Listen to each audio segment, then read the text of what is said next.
የአዲስ አበባ ከተማ ትምህርት ቢሮ በዘንድሮ የ12ኛ ክፍል ብሔራዊ ፈተና ተማሪዎችን ሙሉ በሙሉ በበይነመረብ እንደሚያስፈትን ገለጸ። በከተማው 51600 ተማሪዎች የዘንድሮን የብሔራዊ ፈተና እንደሚወስዱ ያስታወቀው ቢሮ ሁሉንም ተማሪዎች በኦንላይን ለማስፈተን በእቅድ ደረጃ እየሰራው ነው ብሏል። ይህንንም እውን ለማድረግ ተማሪዎች በኦንላይን ሙከራ ፈተና እንዲወስዱ ማድረጉን የአዲስ አበባ ትምህርት ቢሮ ምክትል ኃላፊ ዲና ወልጫላ ከጣቢያችን ጋር በነበራቸው ቆይታ ነግረውናል። 12ኛ ክፍል ዘንድሮ በአዲስ አበባ ደረጃ 51600 ተማሪዎች ናቸው የሚፈተኑት። እነዚህን ተማሪዎች እንግዲህ በእቅድ ደረጃ ዘንድሮ ኦንላይን እናስፈትናለን ብለን ነው አስበን ያለነው። ከሳምንት በፊት የሙከራ ፈተና በአገር አቀፍ ደረጃ ተደርጓል።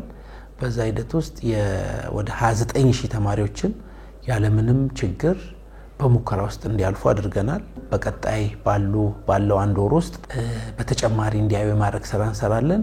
ያንን ካደረግን በኋላ 100% በከተማችን 51000ንም ተማሪ ኦንላይን ለማስፈተን ጥረት እያደረግን እንገኛለን። ባለፈው ሳምንት በሀገር አቀፍ ደረጃ የ12ኛ ክፍል ተማሪዎች የሙከራ ሞዴል ፈተና መሰጠቱ ይታወሳል። በአዲስ አበባ የሚገኙ ተማሪዎች ፈተናውን ሙሉ በሙሉ በኦንላይን እንደሚወስዱ የተነገራቸው ቢሆንም በአንዳንድ ትምህርት ቤቶች ተማሪዎች ፈተናውን በወረቀት እንዲሁም በኦንላይን እንዲወስዱ መደረጉን ያነጋገርናቸው የትምህርት ቤት ርዕሰ መምህራን ነግረውናል። የአዲስ አበባ ትምህርት ቢሮ ይህንን እርምጃ የወሰድኩት ያለኝን አቅም ለመረዳት እንዲያስችለኝ ነው ብሏል። 51000ንም ለመፈተን ካፓሲቲ ማየት አለብሽ። ይህንን ማድረግ የሚችል ኤሌክትሪክሲቲ፣ ኮምፒውተር፣ ኔትወርክ ዝግጁ ነን ወይ የሚለውን ቴስት ማድረግ ያስፈልጋል። ያኛው ቴስታችን ምን ሰጠን ተማሪዎቻችንን ማስፈተን እንደምንችል አቅም እንዳለን አሳይቶናል። ባይ ኤኒ ሚንስ ግን ወረቀትም ሆነ ኦንላይን ምንም አይነት ኢምፓክት ስለሌለው ቦስኬዝ ልፈተን ይችላል በሚለው ሬዲዮ ነው።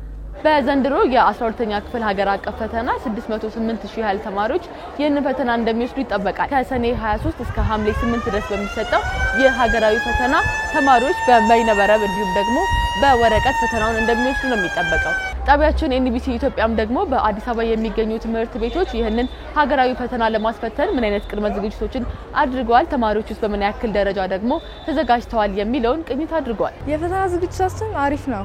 አስተማሪ እስካሁን ድረስ ይዞች መጥቷል። ካሁን በኋላ የራስሽ ነው ክለሳ ማድረግ የተለያዩ ነገሮችን ሪፈር አድርገሽ መጠቀም ያለብሽ። አሁን ላይ እንደኔ የራሳችን ሰዓት ነው ያስባለሁ። አሁን ዝግጅታችን የጥያቄዎችን እየሰራን ነው። በደም ወርክሽቶችን ያለፉ ጥያቄዎችን በደም እየሰራን ነው፣ እየከለስን ነው መጻፎቻችንን እና በደም እየተረዳዳን ነው። ግሩፕ ወርክ ላይ በደም እየሰራን ነው። ዝግጅታችን እስካሁን ባለው ሁኔታ ጥሩ እየሄደልን ነው።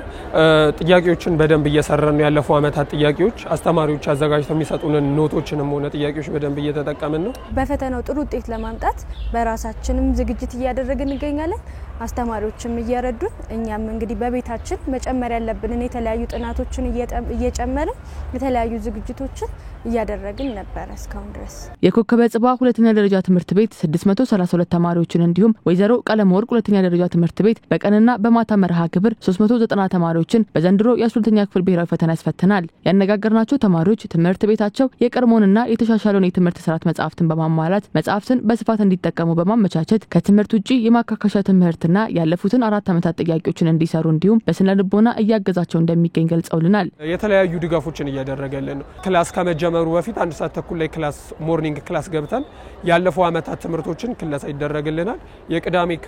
የቅዳሜ ክላስም ትምህርት አለን። ትምህርት ቤቱ ሁሉንም ነገር እኛ ካጠናንና ካነበብን ማድረግ እንደምንችል እንደሚሳካ ነበረ በደንብ ሲደግፉን የነበረው በስነ ልቦና ዙሪያ። ቅዳሜ ከኖርማሉ ትምህርት ውጪ ጥናት እንድናጠና እንዲሁም ደግሞ ቤተ መጻሕፍቱን በማመቻቸት እዛ ቤተ መጻሕፍቱን በማንኛውም ሰዓት እንድንጠቀም ምቹ አድርጎ ሁሌ ክፍት አድርጎ እሱ ነበር ሲያደርግልን የነበረው። ላይብራሪ ላይ መጻሕፍቶችን እያሟሉልን ነው። አዲስ ካሪኩለምና ኦልድ ካሪኩለም ስለሆነ አዲስ ካሪኩለም መጻሕፍቶች ገብተውልናል። በዛ ላይ ላይብራሪም አዳር ሁሉ እንዲፈቀድ አድርገውልናል። በትምህርት ቤታችን በተለያዩ የአይቲ ላቦችን በመጠቀም እንድንለማመደው ክፍት ሆነውልናል። ይሄን ቴንሽን ምናምን ተውና በወረቀትም በኦንላይን ፈተና ዋናው ማጥናታችሁ ነው፣ ራሳችሁን ዝግጁ ማድረግ ነው። ስለዚህ ራሳችሁን ለፈተናው ዝግጁ አድርጉ። ያው ትምህርት ቤታችን በጣም ክትትል እያደረገልን ነው፣ እየደገፉን ነው። እኛም ደግሞ በምንችለው አቅም በደንብ እነሱ የሚያደርጉልን ድጋፍ ውጤታማ ለመሆን በደንብ በርተን እየሰራን ነው። የ12ኛ ክፍል መልቀቂያ ሀገር አቀፍ ፈተናን ከሚወስዱ 600,000 ተማሪዎች መካከል 150,000 የሚሆኑት በበይነመረብ እንደሚፈተኑ የትምህርት ሚኒስቴር አስታውቋል። ከጣቢያችን ጋር ቆይታ ያደረጉት የ12ኛ ክፍል ተማሪዎች ብሔራዊ ፈተናውን በበይነመረብ መውሰዳቸው በጥራትና በቅልጥፍና ፈተናውን እንድንሰራ ያስችለናል ባይ ናቸው። ዲጂታል ቢሆን የተሻለ የሚመስለኝ ነው።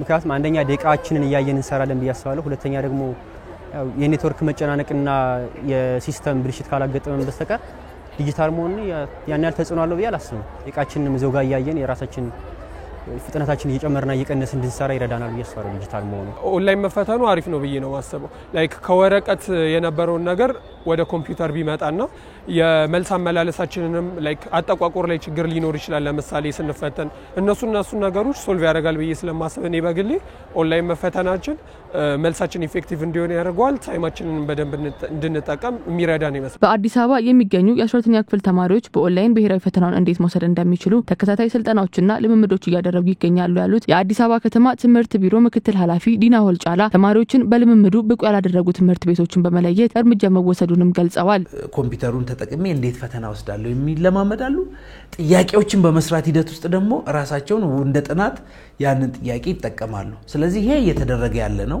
አሁንም ደግሞ ያንን አጠናክረን ነው የምንሄደው ምናልባት አንዳንድ ቦታዎች ላይ ክፍተት ሊኖር ይችላል እኛም ያገኘናቸው አሉ ሳይለማመዱ የመጡ አሉ እነሱ ላይ ግን በልዩ ሁኔታ ጆስ ዳውን አድርገን ትምህርት ቤቶችን ክትትል እያደረግን ነው ማንንም ተማሪ ሳይለማመድ ሳያቀው ፈተና ላይ የአዲስ አበባ ከተማ ትምህርት ቢሮ የዘንድሮን የ12ኛ ክፍል ብሔራዊ ፈተና ያለምንም መስተጓጎል እንዲከናወን ለማስቻል ከሚመለከታቸው ተቋማት ጋር እየሰራው ይገኛል ብሏል